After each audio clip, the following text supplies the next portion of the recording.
There's a very interesting piece in the Times Radio today where two people have been interviewed, a former police chief and Ken Clarke. Ken Clarke, Lord Clarke, was not only the Justice Secretary, he was also a Home Secretary.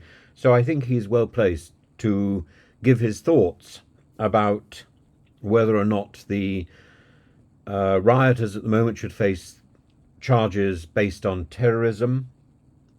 He's fairly dismissive of that, but he says, the public prosecutor is the person in charge. And he drew comparisons between his own experience dealing with the 2011 disturbances and his thoughts about a broken penal system. I think it goes beyond concerns about the problems of what we do with criminals once they have been found guilty. And he's right that Lord Timpson is an advocate of rehabilitation, and rehabilitation is very important. That's part of our duty towards the public, and we must rehabilitate. We must educate people to stop reoffending, because as he points out, prisoners very often in his time were in prison and within a year back in prison, because the prisons have only got worse since his time. They've now become overcrowded slums, in his words, and housing prisoners in subhuman conditions, absolutely. We need to change that completely. But we also need to change the other issue that he brings up, which is, he calls it nihilistic violence. And the fact that so many men, particularly middle-aged men, he describes them as middle-aged men with pot bellies, are going out specifically to target the police.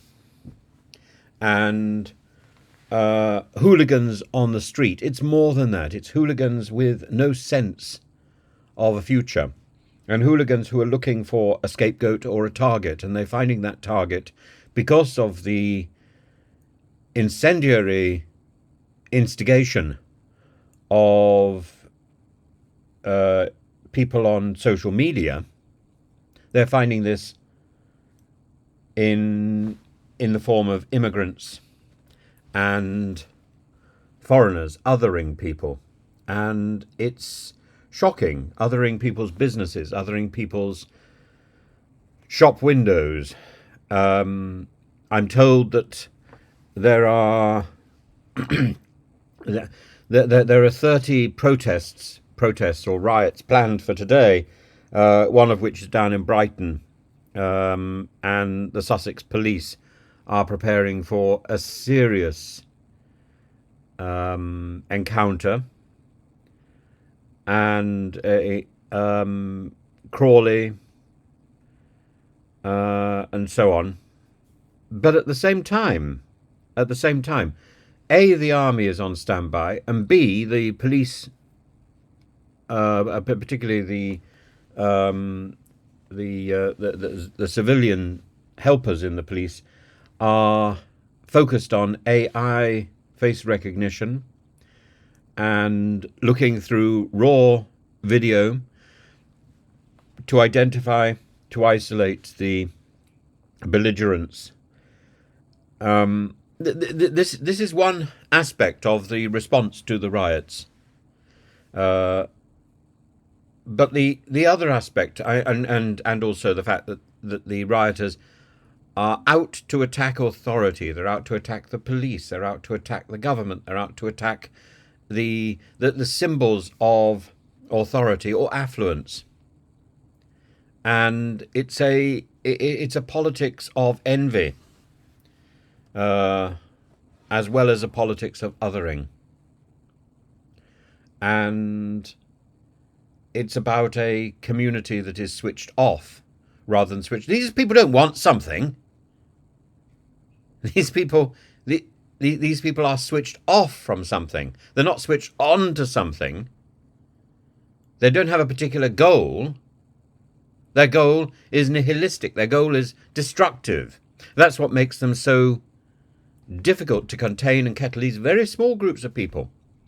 These are not big riots. These are quite small riots, but they are aggressive and largely masculine, largely older people, blaming others, self-righteous,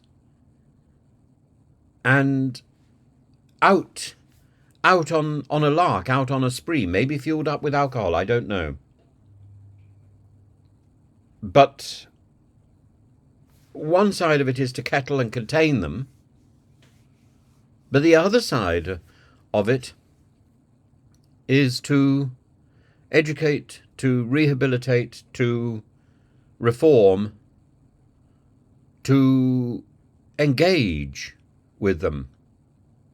And the problem is they've already been sold a solution to their problems. And that is the nightmare of Reform UK and the far right of the Conservative Party. Their solution to the problems is to get rid of immigration. No, that isn't the necessary solution. Let's articulate the problem. The problem is that they feel disconnected. The problem is that they feel their mortgages have gone up. The problem is that they feel the cost of living has gone up. The problem is that they feel they have not benefited from Brexit. Of course they haven't, because Brexit was a lie. They were missold a solution to this problem a long time ago, 8 years ago. It was called Brexit. Now they've been missold another solution, which is called immigration.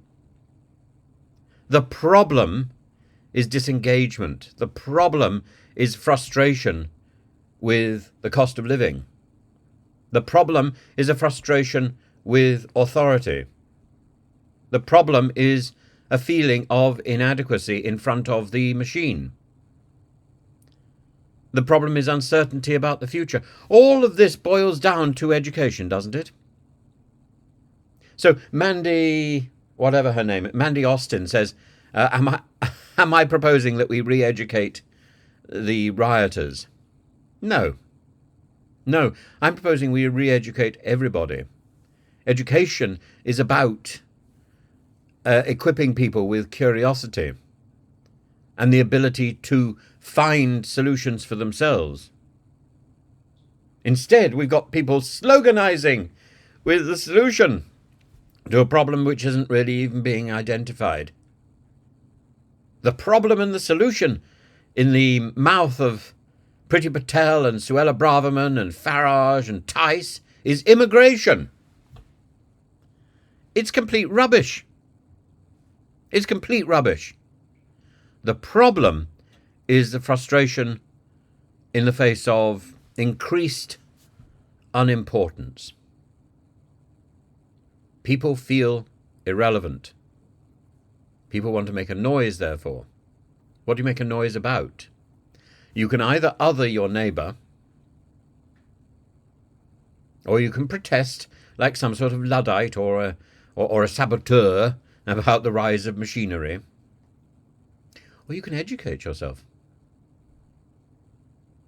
And you can become useful again. You can find a way to fill your time with something of value. People feel unvalued, so make yourself of value. The solution to all of this is education. And the problem is we've got into a system where the education we offer is a sort of race to get a certificate. That's not education. That's branding. That's not education. Education is where everything is endlessly interesting. I don't think most of the people out on the streets rioting have got an interest even between their legs. These people are uninterested. And we have to change that.